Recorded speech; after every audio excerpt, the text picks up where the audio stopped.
औज़ुबिल्लाहिमिनश्शैतानिर्रजीम बिस्मिल्लाहिर्रहमानिर्रहीम। अस्सलामु अलैकुम वरहमतुल्लाहि वबरकातुहू। अल्लाह रब्बुल इज़्ज़त से दुआ है कि ये जो वीडियो देख रहे हैं और जो सामाईन सुन रहे हैं, अल्लाह दिलों में छुपी हुई ख्वाहिशात को पूरा फरमाए, दुआओं पे कुन फरमा दे, मामलात को सुधार दे और जिन मामलात में हम अटक गए हैं, आका जहाँ मोहम्मद मुस्तफ़ा सल्लल्लाहु अलैहि वसल्लम और बी फ़ातिमातुज़ ज़हरा रज़ी अल्लाह ताला अन्हा के वसीले से तमाम कठिन रास्तों को आसान बना दे, दिलों की मुरादों को पूरा फरमा दे, कुन फ़यकून का ज़हूर फरमा दे। आमीन या रब्बुल आलमीन। दोस्तों, आज की सच्ची कहानी एक ऐसे नौजवान की कहानी जो सिंध के कच्चे के इलाकों में डाकू हुआ करते थे, जो लोगों से लूट मार करते हैं, जो मुसाफिर जाते हैं उनको लूट लिया करते थे। एक बार एक जमात में एक अमीर जो है वो खिताब फरमा रहे थे तौबा और इस्तिग़फ़ार के ऊपर। तो एक नौजवान बहुत ज़ारो-कतार रो रहा था, बहुत रो रहा था। अमीर जमात ने वाज़ ख़त्म होने के बाद उसे बुलाया और पूछा, नौजवान आप क्यों इतना रो रहे थे? वो नौजवान और ज़्यादा ज़ोर ज़ोर से रोना शुरू हो गया।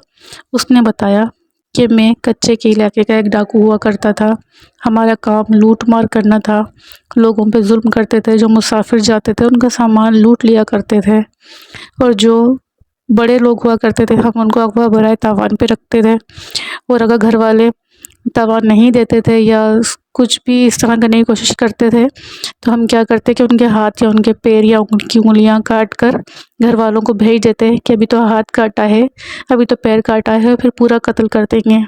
तो लोग डर के तावान दे दिया करते थे। ये बताकर वो नौजवान ज़ोर ज़ोर से रोना शुरू हो गया। उसने कहा, एक बार ऐसा हुआ कि लोगों ने हमें घेर लिया और पकड़ के पुलिस के हवाले कर दिया। केस चला और मुझे सज़ा हो गई। तो मैं कैद खाने में एक बंदा जो कुरान की तिलावत कर रहा था और ज़ोर ज़ोर से रो रहा था, मैंने पीछे से उसे लात मारी और कहा, सज़ा तो मुझे हुई है, तू क्यों रो रहा है इस कदर? तो उसने कहा, ये तो दुनिया की सज़ा है, ये देखो अल्लाह रब्बुल इज़्ज़त कुरान में क्या फरमा रहे हैं। उसने कुरान का तर्जुमा पढ़ के सुनाया कि जुल्म और ज़्यादती करने वालों का अंजाम क्या होगा। जो लोगों पे जुल्म करते हैं, लोगों का पैसा खाते हैं, लोगों को तकलीफ़ें पहुंचाते हैं, उनका अंजाम। ये सुन के मैं रोने लगा, बहुत रोया, अल्लाह से खूब माफ़ी मांगी। मैंने अल्लाह से दुआ की, या अल्लाह अगर मेरी सज़ा ख़त्म हो गई तो मैं बाहर जाके सबसे माफ़ी मांगूंगा और एक नेक इंसान बनकर अपनी ज़िंदगी गुजारूंगा और लोगों के काम आऊँगा। अल्लाह का करम देखिए, तौबा और इस्तिग़फ़ार की कसरत से इस नौजवान की सज़ा माफ़ हो गई और ये दोबारा बाहर आया। इसने जिन जिन पे जुल्म किए थे उनके पैर पकड़ पकड़ के इससे सबसे माफ़िया मांगी। लोगों ने इसकी हालत देखी, इसको इतना बदला हुआ पाया तो लोग ने रोते जाते और इसको माफ़ करते जाते। इसने सबकी खिदमतें की, सबसे माफ़िया मांगी। इसके पास बहुत जायदाद थी, इसने वो जायदाद लोगों के नाम करी, लोगों के घर बनवाए, लूटा हुआ माल वापस किया, और जो बुज़ुर्ग थे जो काम नहीं कर सकते थे उनके लिए काम किया करता था।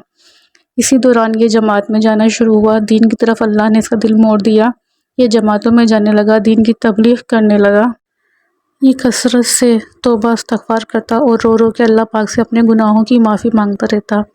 और आज ये अमीर जमात के साथ भी जमात में आया हुआ था। ये सुन के अमीर जमात की आंखों में भी आंसू आ गए। उन्होंने उठाए, उसको दिल से लगाया और उसको कहा, बेटा परेशान नहीं हो। ये रोता जाता है, कहता है क्या मेरे गुनाह माफ़ हो जाएंगे, क्या अल्लाह पाक मुझे माफ़ कर देगा? तो इन अमीर जमात ने फिर इसको अमीर हमज़ा और हबशी नौजवान का किस्सा सुनाया कि किस तरह उसको माफ़ कर दिया गया था। इससे दिल को थोड़ी तसल्ली हुई। आज ये नौजवान माशाल्लाह दीन की खूब खिदमत कर रहा है, लोगों के काम आ रहा है, दीन और दुनिया दोनों कमा रहा है। देखा लोगों अपनी कसरत से तौबा और इस्तिग़फ़ार करने से नौजवान की ज़िंदगी कैसे बदल गई, किस तरह अल्लाह ताला ने इसको इज़्ज़त और तकरीम में इसकी इजाफ़ा किया और किस तरह इसके दिल को मोड़ दिया। सही कहते हैं कि हिदायत कभी भी कहीं भी मिल सकती है।